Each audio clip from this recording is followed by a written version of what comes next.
Hi, it's David Troyer with Intero Real Estate, and this is your weekly update for Los Altos Hills Real Estate for the week of February 7th, 2014.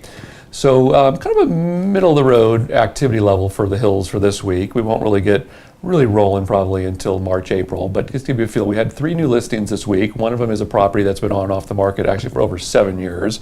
So really only 2 new listings. Both were Palo Alto School District houses. One listed of mine up on Anacapa, listed for about $2,648, and then another house up on Edgerton listed for a little over $3.1 million. So it'll be interesting to see how those fare this week, and certainly we're expecting a lot of activity on both those houses, even though we might get a little bit of rain. It should be a good week though for people to come out and take a look at both those homes, make some comparisons. Certainly if you're looking for houses that need a little remodeling, but awesome houses with Palo Alto schools. Now for sales this week, 2 interesting sales. One, we had one of the 3 spec homes built on Samuel Lane off of Prisima near the baseball field. The last of the 3 finally went under contract. The last list price was listed for almost $4.8 million.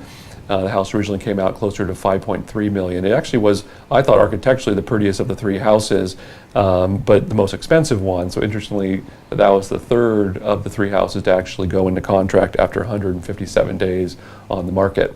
No word exactly on where that one ended up, but as soon as we get any intel on that, we'll certainly share it. Albertsworth Lane last week was, I thought, one of the best buys, certainly in the hills.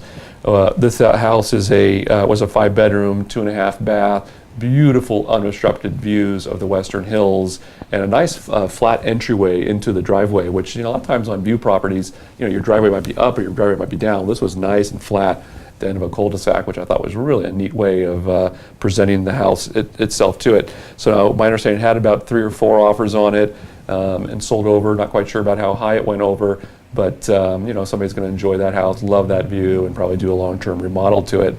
And then lastly, for close of escrow, we only had 1 property close in the hills last week. And this was a fast close. Close of escrow was only 11 days, so it wasn't all cash transaction. Now this was the property at 14227 Amherst Court, down at the very end on the left-hand side. Now that property, if you saw my previous video, it listed for $2,850. So it did only have, my understanding, only 1 offer on it, but it was an all-cash offer with a very fast close, obviously, and sold for $20,000 below asking in this case. So that's really wraps it up for this week. So my listing of the week, I'm going to have to give it though to my new listing on Anacapa. I hope you come see me either on Saturday and Sunday. We're open from noon to 5. It's 26475 Anacapa. It's just a great, ranch house with just an awesome view, by the way. Just a fantastic view all the way up the peninsula. You see the Stanford, and the clear days even up to the Bay Bridge. So it's quite the place. We did a great job presenting it for sale. It's been recarpeted, repainted. It's really ready to go for a new family who wants that close-in location in the hills, but wants the view, but doesn't want to be way up into the hills, but still obviously is targeting those Palo Alto schools. I think the value proposition is certainly very positive there. I will be serving my usual sprinkles cupcakes, so hope we can see you there. I'm David Troyer with Intero Real Estate. Hope I can be of any help in your Los Altos Hills search. Bye-bye.